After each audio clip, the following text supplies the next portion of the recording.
a bit there. Yeah, don't want to save if you want. Hey guys, Harry here. I'm back again with another Bricklaying vlog. I hope you guys enjoy that sort of live footage, sort of me on the trowel with, you know, the gang, the Mrs. Dean. So yeah, I'm trying something new. I know the audio isn't great. I have had plans on getting an external mic, but I'm just not quite sure how I'm going to plug it in and fit it in on the head strap. But I'm going to work something out. I'm just answering a question Bricklaying Worldwide sent me, or Bricklayer Worldwide. He asked me that he didn't think you could get an external mic for an AKASO, but the current version I've got, it will work with the external. You just have to buy AKASO's own external mic. That isn't great, but it does sound slightly more direct and slightly better quality than the internal, which obviously all you're hearing here. The site is quite near a motorway. There's a motorway behind some hedgerows. That's why there's a lot of like car sounds. Obviously I've got the radio on, but I don't think you can hear it enough that it'll flag up as copyright. If it does, you'll either see this video and then you'll see it cut out the first bit and you'll just be hearing the voiceover, or if it hasn't, you know, obviously you'll just carry on as the video is normal. So anyway, yeah, so this is part 2 on the top outs. I don't know what it's called, a nice easy top out, I think I called the first one. I hope you guys enjoyed last video with the tool video, me just chatting into the camera about tools. You know, I can talk about tools all day. I'm not a massive tool nut, bear in mind. I'm not like one of these people who's obsessed with tools. I just like to explain why I use certain tools that maybe not everyone uses. So but yeah, so we're doing this other top out today. We've got basically we've got the missus working with me at least 3 days a week every week. Some days maybe only 1 or 2, but at least 3 days every week, or 3.5. She might be doing quite a few half days because our son has to either get looked after by relatives, which is we've got her mum looking after him for the first time in probably over a year since COVID and everything, and because we don't get a lot of support on that front with childcare, so we have he's been to nursery before and he's back at nursery again for a day or 2 a week. So we're expecting you know, Mel working with me for at least a couple of days a week, if not 3 or 4, if we can get help with childcare. But it's one of them, you know, it is difficult when you've got kids to balance work, home, kids, everything. So it's something I try and emphasise in videos. You know, we're both full-time parents. We don't get any days off, and now you know, she's working with me at least a few days a week. It's, you know, it is hard to juggle, but you know, we're making it work. So yeah, and then Dean is working with us. With us is my brother-in-law's brother. I don't know, brother-in-law twice removed or whatever. I don't know how you're going to say it. Mel's laughing at me, but he was in one of the videos a couple of months ago, or at least a month ago or 2, when I didn't reveal his identity because he was currently leaving another job that he was at before, and he wanted to start with me, but I didn't want to reveal anything to you guys in case he didn't start. And it was a little bit of a social experiment to see what people said about him, because I don't record many new starters on the first day because there is a lot of learning. There's not a lot to do sometimes because you don't want to set them out loading anything up in case they do it wrong and stuff like that.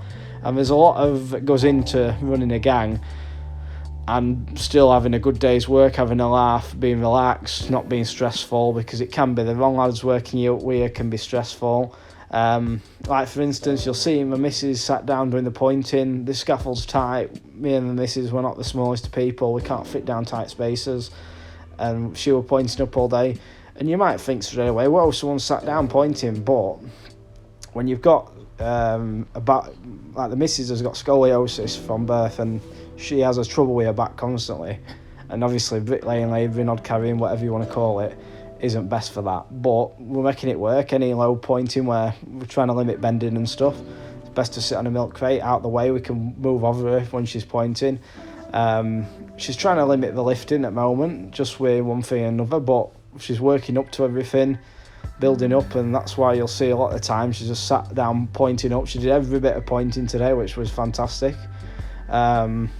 help load out as well. You haven't seen this on camera, but you're only seeing this, half an hour, 40-minute clip of her pointing all this brickwork up. But she was loading out this morning. She was getting gobbo, sorting damps, sorting ties, helping get everything. So you're only seeing a little snippet. So leave your nasty comments to yourself if you're gonna leave any, because I don't stand for that shit around here. Also, Dean got loads of slate in one of the videos where you just saw him lent up on the bricks for about 20-30 minutes while what you couldn't hear, but I was explaining to him the job and everything. He'd never been on a building site before, and a lot of it is, you're seeing a little snippet of the day. When Dean today's done some graft, he's loaded out table lifts in front, he's been spreading, he hasn't been pointing, but he's been loading every brick, every bit of gobbo, along with the missus. He's been going down getting ties from the Kosh store, talking to managers to try and find the correct materials with stuff. I've set him on with loads of stuff today, and he's done fantastic. And this is stuff that you don't see on YouTube. You just see a little snippet of the day. Like, for instance, here he's passing me buckets of gobbo. It's one tube. It's basically a 2-board scaffold here where I'm working on with a tube in the middle, and you can't move through. I always like to help anyone out, make the day as easy as possible. And it's been a good day for us. First day all together. Mel did it. Dean did a day a month or two ago. Mel did a day on Friday, and now we're just all working together. So expect it some days to just be me and Mel, some days it to just be me and Dean.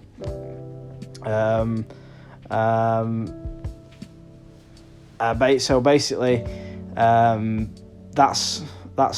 is just what you'll see. Some days Dean might have to have a day off, for instance, or the missus won't be in for a few days if we can't get childcare and stuff like that. But it's working pretty well. We're all covering wages, to be honest, with first day. I spent quite a bit of time showing Dean how to spread.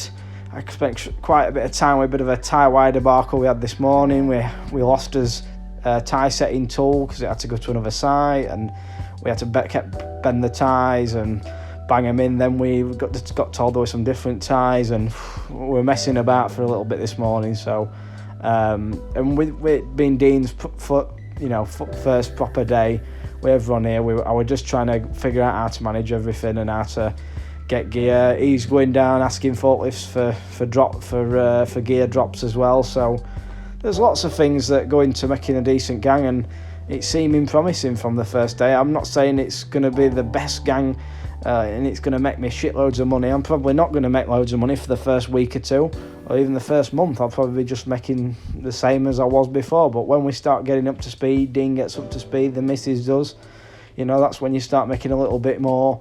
And there's obviously, it's winter time. Obviously we're prepared to lose time with that.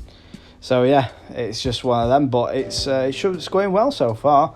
Hopefully everything's going to continue this way for the next few months. If we can make it through winter, everyone can make it through winter together. We can easily do it in summer. So that's one of the things. Winter, normally, if you've got any new starters in winter, if they can make it through winter, odd carrying, improving, bricklaying, whatever, if you can make it through winter on site, you can make it any time of year. So because I know people get upset when they lose days.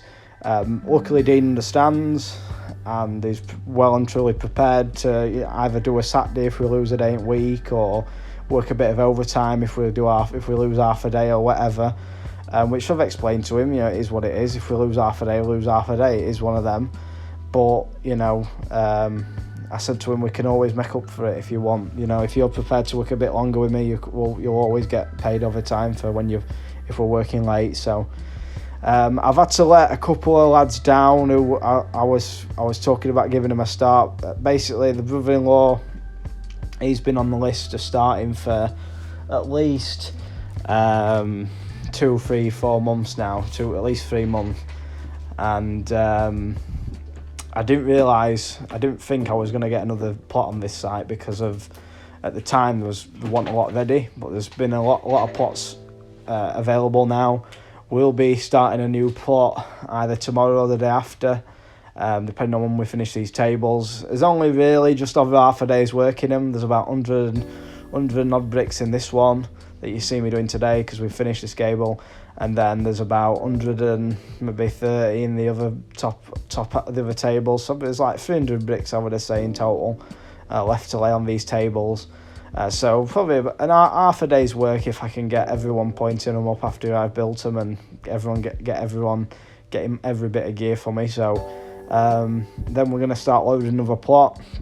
I don't know whether the missus will be doing half a days on particular days. If we ain't got enough work in front of us on one particular day, she'll probably be doing half days. If there's not a lot she can be doing on certain days, she knows that sometimes there isn't a lot of work on particular days, and sometimes there's more than enough. So she's flexible in that sense, and I'm trying not to get Dean in on days we're going to lose time with weather. So on rainy days, I'm advising him, if you don't want to lose any time, probably don't come in on the rainy days. Save yourself a bit of petrol. Individuals, it's hard explaining this to young lads, but, and even oddies, there's still odd carriers to this day who don't expect to lose any time in winter, but it's just the way it is. Even if you're on a day rate, you like the missus and Dean is, you're still you can't expect to work every day in winter and get paid. You can't. Sometimes it's just not going to happen. There's days where you're just not going to be able to, strike a bat. So yeah, but so I have, like I said, I've had to let a couple of lads down,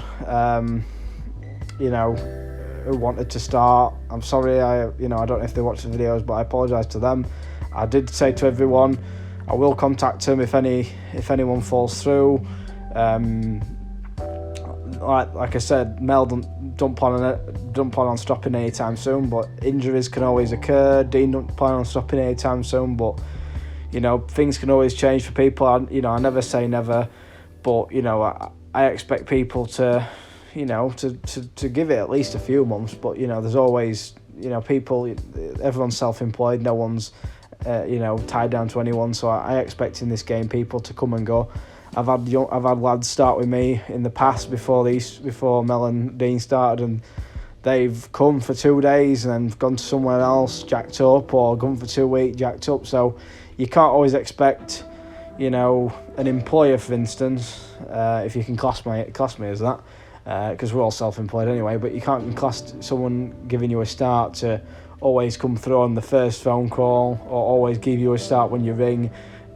Sometimes it's first comes, first served, and if you've got your own transport, that's more or less you're at the top of the list automatically. And because there isn't always going to be enough work on this site, for instance, we will be waiting for scaffolds, and that's why everyone's sorting the CSCS card out, so we have opportunities to go to other sites. Everyone's sorting the UTRs, and we're all going to be travelling around together to sites. So this is why everyone has their own transport working with me, because everyone needs to be flexible. So it's no good me having to pick people up for lifts and stuff. So but yeah, so that's basically it. Well, today, like I say, today's topic, I'm going to talk about some of the pros and cons of concrete bricks, and I'm just going to talk about it in like a sense of top outs or just gables in general.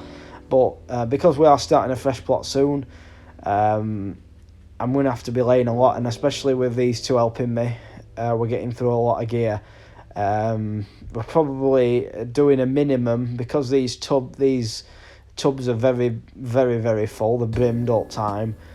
We're getting probably through probably a tub and a half's getting us 600-700 brick, which is quite irregular, because normally that'd take at least 2 tubs. But because these tubs are brimmed and it's ready mix, and you can use every scrap of it, and there's no wastage really, and the big tubs as well, you're 600 or 700 bricks. That'll cover 3 people's wages, and we'll be doing at least that every day, especially with everyone speeding up. So I'm trying to mitigate strategies to stop sinkage in winter with these concretes. Some of the pros of these bricks, jointing, it's very easy to joint these bricks. You can mess them up, but if you take your time like the missus has done today, she was a complete novice to pointing. It's the second time ever pointing, and she made a really good job of this. I just said, top and tail, watch how I do it, and she's obviously watched my videos before, knows how I do it roughly, and she made a really good job today for her first attempt. I was very surprised, to be quite honest. I thought I'd have to touch it more than I did, have to alter it, But even today, we managed to build 21 course today. I wanted 22, but it rained. It rained at about 3:15, 3:45, and I couldn't quite get my last course, but I got 21, which was good enough for the day. And we did about 650 brick, maybe a bit more, and I was happy with that being first day, to be honest, because I was having to, I was having a bit of trouble in the morning with a few wet bricks and a bit of wet gobbo, and then Dean went down and got some commons and shoved it in the gobbo to stiffen it up, and then the gobbo became a bit too stiff, and then we were getting some more wet gobbo up, and it was just a bit of a mixture today. And what I found is, if you can start off laying your first 6 course with a stiff mix, or at least the first 8 course with a stiffer mix, if you want to mix in a bit of wet mortar to, get your bricks down a bit easier, just don't make it too wet. It needs to be mixed in with some dry, so that mortar's going off. You want some sort of, if you're using ready mix like we are, you want some sort of ready mix that's about to, start turning, start going off a little bit. And if you want to mix some of the wet stuff into it to just keep it going, it allows the brickwork to go off a little bit quicker with these concretes. And you need everything you can in winter. So this is what we've been doing. We've been knocking gear up instead of using fresh stuff, so it goes off quicker. I know it sounds a bit counterproductive, but this is what we're having to do as a strategy now, because we'll be laying into the 8, 9 and 1,000 bricks a day, with everyone spreading. When Dean gets laying a few 50 here, 60 there, and everyone's doing their own little job, or on good runs where I ain't gonna stop and build corners all the time like I've been doing today, we'll be getting up to probably north of 800-900 bricks a day, done regularly on like gables and other lifts. And I'm trying to mitigate sinkage, so I'm still taking the big corner strategy. We're taking the gobbo consistency strategy, which is using gear that's going off, knocking gear up, and basically using a perfect, not an over stiff but not an over wet mix, because if it's too stiff you get the opposite effect of you banging your bricks down and you're not squeezing them into place.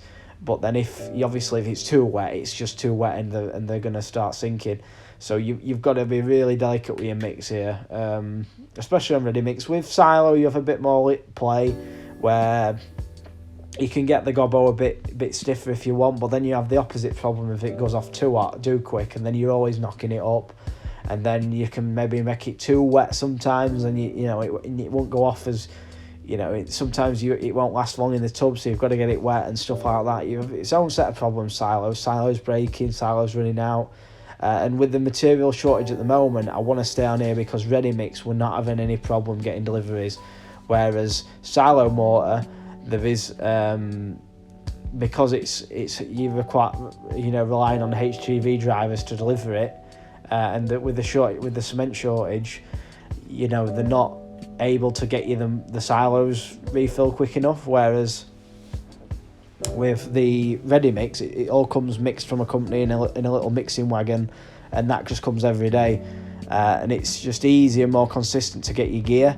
And I find you don't lose as much time as well. You ain't got to go and train someone to use the silo. It just comes up. If it's a bit wet, a few commons in it. Like this morning it was a bit wet, we shoved a few commons in it, and basically within probably half an hour it was perfect to use, and then it got a bit stiff than we needed it, etc. And I had to give it a little knock up as well. There's all sorts of things that you can work around with ready mix, whereas silo you just find yourself losing a lot of time. So that's his 2 main strategies. Obviously, mix consistency and corners, keeping on your corners, and we're still going to continue that. We're going to probably either run to expansions then rack back, so we don't get the expansion smile effect, which you get up some expansions. And the main thing is we're keeping an eye on stuff. We're just checking stuff with the level. We're not over tapping. That's one thing you need to get out of doing, is tapping on these bricks. You can see me, I do a little bit of patting here and there, but you don't see me doing a lot of butting with the heel of the trowel, with the handle. That'll really make your brickwork rock. And we're just taking extra precaution covering up. So what we've started doing is putting brick jackets over the top, 8-9 course that a brick jacket covers. Obviously getting all the bricks covered with boards and damp, and then brick jackets over when it's give wet weather, and then we're doing some pointing, you know, normally on following days when it's like today we got this gable all the way up, but this last 6 course we couldn't point. I put my joint into it before when the missus were trying to do it, and I just said leave it. I said it's banging it down, covered over. We'll catch you up tomorrow. Which you have that, you know, you're able to do that on ready mix. Like on ready mix, you can wait 2, even 3 days. You know, at least 2 days, sometimes to point, and you know, minimum a day. You know, minimum a day, but you know, maximum you can go sometimes 2 days without pointing, and you know, it does take some over pointing, obviously, to you know, put some fresh mortar over the old mortar joint, but you can still do it. You can still make a good job of it, and as long as you're not leaving too much to over point, it's just not too big of a job. Obviously, here's the tool, the manu technique. Getting these in, you bend them and smash them in. As you can see, I'm making a bit of a hash job of doing this, but then bend them straight. That's a way to do it if you don't have a tie setting tool for these helical timber ties. They're really expensive, but if you haven't got one, they're about 50 quid more than hammer setting tools, and if you want the drill one, it's probably even more so. And then they only fit SDS drills as well, which is a ball ache because I don't have one. So if you bend the ends of them, hammer them in straight with the curved end, and then bend them back, they're still as strong. They're just probably about the same size, same awkwardness to put in, maybe a little bit faster because you know you don't have to use the tool as well. You can just bang them in with your hand and a hammer, you know, bend the end, put them in with a hammer and revert and repeat. So I'm not really complaining too much about that, but I wish I'd have just known that from the start instead of messing about looking for other ties. But yeah, so that's it. That's his main 2 things. Obviously, we're keeping all these bricks covered in winter.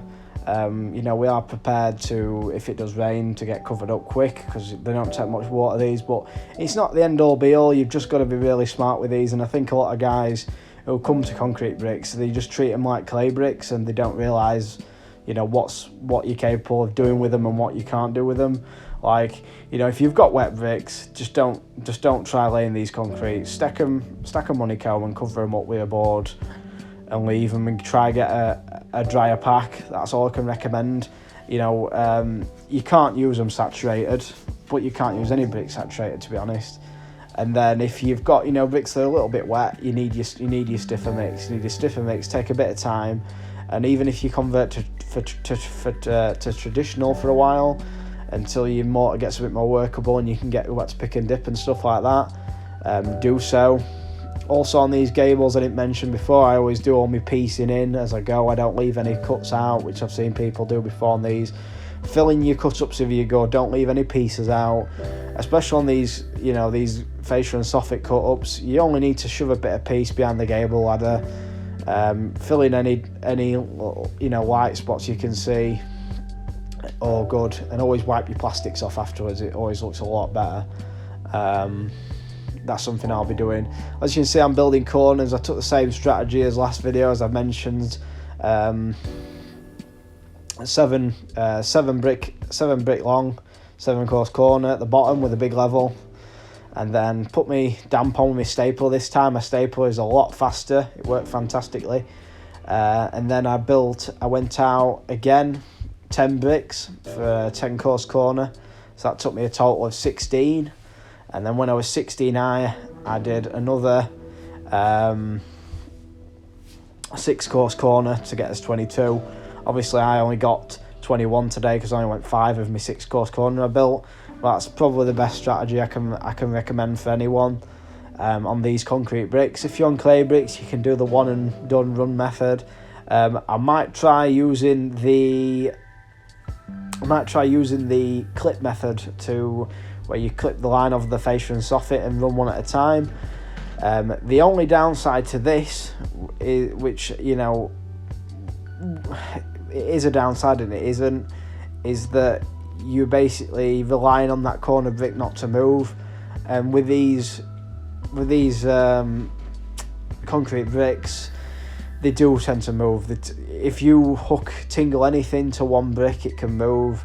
Obviously, with the clip and brick line method that I think Irish guy showed it on the video once. It's where you get a strong metal little clip clamp or whatever, like a gripper like you use on a car jump lead, and you hook it over your fascia and soffit with the brick hanging off each side to weight it. You know, the only downside with that is your line doesn't always get pulled tight, and you know, you can move your brick you're putting on, your first brick you're putting on a lot of the time. It is one of them. I have been looking at different ways of doing these top outs, but I just do find this, you know, level fascia and soffit, big corners, you can just keep an eye on these bricks. You can make sure they're not leaning in and out all over. You know, you can just keep a tab on them with level, make sure they're all touching the level up to the fascia and soffit, and you're not second guessing your stem then. So that's what we're doing so far. So if everyone's enjoyed the video, leave a comment, leave a like, subscribe if you like the new style of content. You know, be sure to let us know, and I'll continue it this way if everyone likes it, or if not, I'll just go back to voiceovers. And I'm going to try keep recording in different periods of the day. Obviously today we're a bit limited with weather and stuff like that, messing about in the morning, but normally when I get into a bit more of a flow, I'll record multiple times in the day so you guys can see different stages of the build. So anyway guys, thanks for watching, hope you have a good night, and I hope everyone's had a good Monday. Anyway guys, see you in the next one.